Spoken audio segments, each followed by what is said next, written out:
Welcome to Truth Behind History. If you're interested in the shadowy world of secret missions, espionage, and political intrigue, then you're in the right place. Today, we're diving into one of the most controversial topics in modern history: CIA covert operations. While Hollywood loves to glamorize spies and secret missions, the reality is far more complex. The Central Intelligence Agency has played a major role in shaping global events, often from behind the scenes, using tactics that blur the line between national security and international interference. In this video, we'll explore the history, motivations, and consequences of some of the CIA's most infamous covert missions. From orchestrating coups and assassinations to psychological experiments and secret prisons, the impact of these operations is still being felt today. So, let's begin by looking at how it all started. The CIA, as we know it today, was born out of the Cold War. But before we get to the secret missions, let's go back to 1947, when the US government realized it needed a centralized intelligence agency to compete in the growing world of espionage. After World War II, the Office of Strategic Services, or OSS, was dissolved. But with tensions rising between the US and the Soviet Union, a new agency was needed to conduct intelligence gathering and covert operations. This led to the creation of the CIA under the National Security Act of 1947. With the rise of the Soviet Union and growing fears of communist expansion, the CIA's mission became clear: fight communism by any means necessary. What started as intelligence gathering soon escalated into a series of covert operations designed to shape global politics. The earliest of these missions targeted Soviet influence, setting the stage for decades of secret interventions around the world. And as we'll see, the methods used weren't always ethical or legal.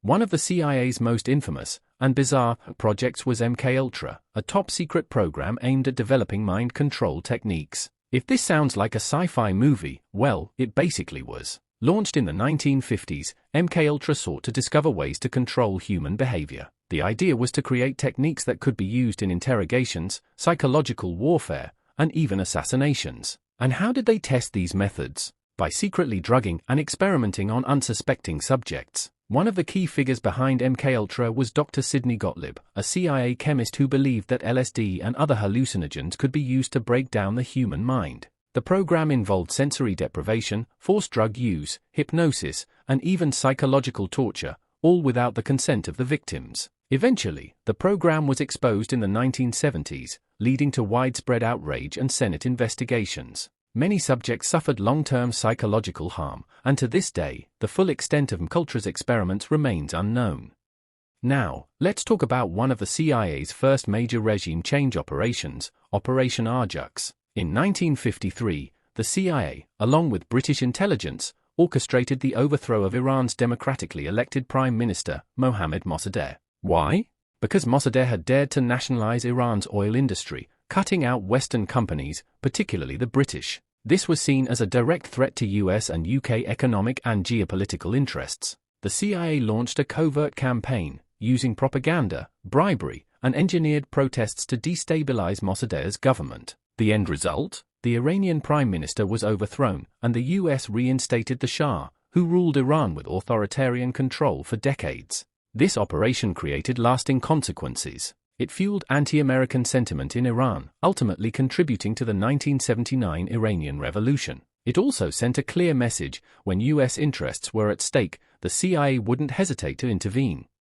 Just 1 year after the Iran coup, the CIA turned its attention to Central America. In 1954, the agency launched Operation PBSUCCESS, a covert mission to overthrow Guatemala's democratically elected president, Jacobo Arbenz. Why was Arbenz targeted? Well, he introduced land reforms that redistributed unused land from wealthy corporations, like the United Fruit Company, to poor farmers. This angered US business interests and raised fears that Guatemala was leaning toward communism. So, what did the CIA do? They trained and funded a rebel force, spread propaganda to create public panic, and ultimately forced Arbenz to resign. The coup plunged Guatemala into decades of military rule, civil war, and violent crackdowns, leading to thousands of deaths. This was a defining moment in CIA history. It showed that covert operations could be used not just to fight the Cold War, but also to protect American corporate interests, regardless of the long-term consequences.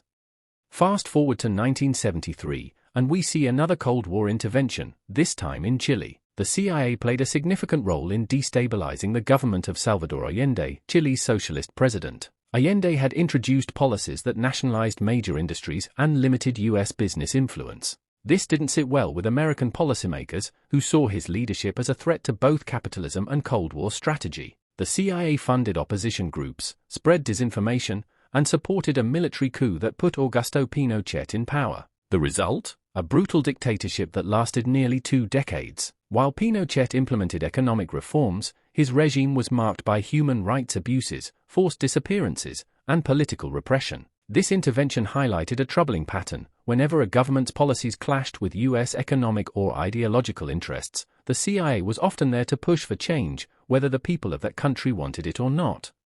Few world leaders have survived as many assassination attempts as Fidel Castro. After the failed Bay of Pigs invasion in 1961, the CIA launched Operation Mongoose, a top-secret campaign aimed at removing Castro and toppling Cuba's communist government. And when I say remove, I mean by any means necessary. Over the years, the CIA tried everything: poisoned cigars, exploding seashells, even hiring the mafia to take him out. In total, there were over 600 plots to kill Castro, all of them failing spectacularly. But Operation Mongoose didn't just involve assassination attempts. The CIA also engaged in economic sabotage, misinformation campaigns, and even biological warfare to weaken Cuba's government. The operation ultimately backfired. Instead of removing Castro, it heightened tensions between the US and the Soviet Union, contributing to the Cuban Missile Crisis, a moment where the world came dangerously close to nuclear war.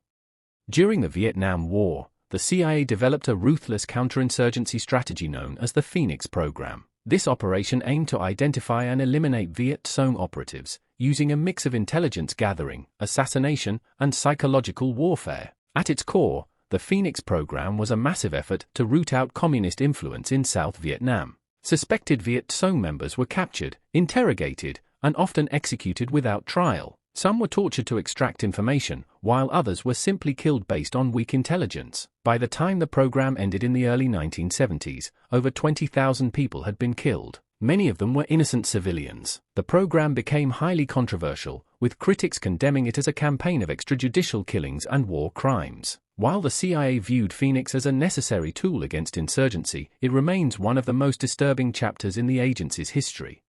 Beyond orchestrating coups, the CIA has also been implicated in political assassinations, sometimes directly, sometimes through support of destabilization efforts. Let's look at 2 key figures, Patrice Lumumba and Salvador Allende. First, Patrice Lumumba, the Prime Minister of the Congo in 1961. Lumumba was a strong advocate for anti-colonial independence, which made him a threat to Western powers that wanted to maintain control over Africa's resources. The US government, fearing that Lumumba might align with the Soviet Union, viewed him as an obstacle to Cold War strategy. According to declassified documents, the CIA actively supported his removal. While the agency didn't pull the trigger themselves, they provided support to his political enemies, who ultimately captured and executed him. His death destabilized the Congo and paved the way for authoritarian rule. Then, we have Salvador Allende in Chile, 1973. Officially, Allende's death was ruled a suicide during the coup that overthrew his government, but evidence suggests the US played a major role in destabilizing Chile beforehand,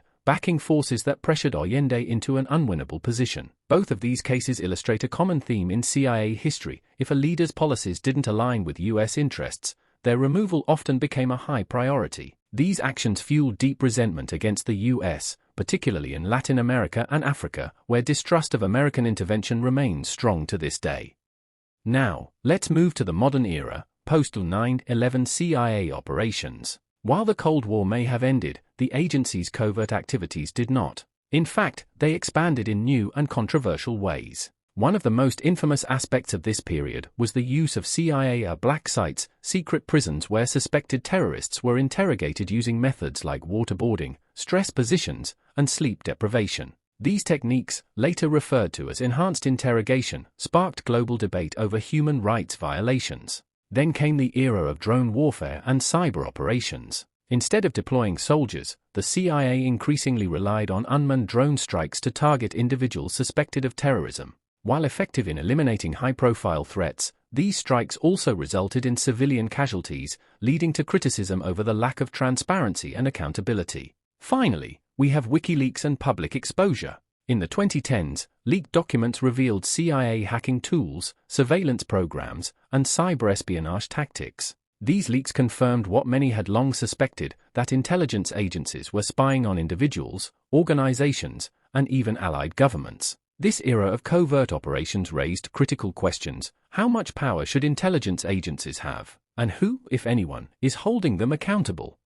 At this point, you might be wondering, what impact have these CIA operations had on the world? Well, a massive one. First, we have the way CIA operations shaped global politics. From regime changes to targeted assassinations, these missions altered the course of history. Entire governments were installed or overthrown based on US strategic interests. Then, there's the issue of public exposure and investigations. In 1975, the Church Committee uncovered extensive CIA abuses, including illegal surveillance, covert assassination plots, and mind control experiments. This led to some reforms, but as we've seen, covert operations continued well into the modern era. Finally, there's the long-term impact on US foreign policy. The CIA's history of interventions has damaged America's reputation in many parts of the world. It's fueled distrust, anti-American sentiment, and long-lasting geopolitical conflicts. The big question is, was it worth it? Did these interventions make the world safer, or did they create more chaos? So, what can we learn from all of this? Let's break it down. First, key lessons from history. CIA covert operations have shaped world events in ways that often had unintended consequences. While some actions may have served immediate US interests, the long-term effects weren't always predictable or positive. Then, we have the modern implications. Today, intelligence agencies continue to wield enormous power, raising ongoing debates about national security, ethics, and oversight. How much control should governments have over secret missions? Who gets to decide which operations are justified? And finally, the open-ended discussion, where do we draw the line? Should intelligence agencies have unchecked power, or should there be stricter oversight to prevent abuses? Let me know your thoughts in the comments. What do you think about the CIA's covert history? Should these operations be celebrated, condemned, or something in between? And if you enjoyed this deep dive into history, don't forget to like, comment, and subscribe. There's plenty more where this came from, so if you love learning about history's hidden truths, be sure to check out my other videos. Thanks for watching, and I'll see you next time.